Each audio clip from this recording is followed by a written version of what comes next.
السلام عليكم ورحمة الله وبركاته. جمعة مباركة للجميع.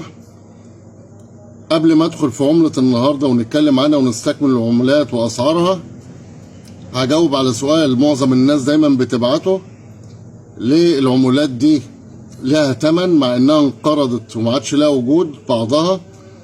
لان بيتعمل عليها مزادات عالمية، ولازم تفهم كويس ان اللي بيشتري منك الحاجة بجنيه لو ما كسبش من وراها جنيه مش هيشتريها. لها شركات كبيرة جدا بتقيمها، شركات دولية ولها بعض الفروع في مصر، وبتعمل عليها مزادات جوه مصر وخارج مصر.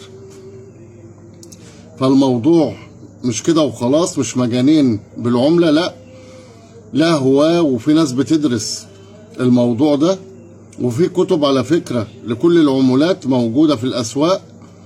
النهاردة هنتكلم عن عملة ال10 مليم اللي تم إصدارها سنة 1976، بس لها شروط، والشرط الوحيد وجه النسر، والجهة المقابلة 10 مليمات 1976 وصل سعرها ل15 أو 20 ألف جنيه على حسب جودتها وحالتها.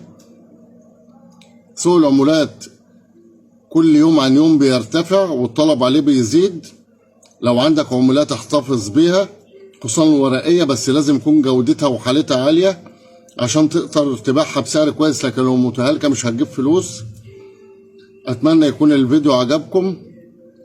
لايك ومتابعة واكسبلور، وتابعنا على اليوتيوب اسم القناة محمد حكيم بورسعيد، واشوفكم على خير. السلام عليكم.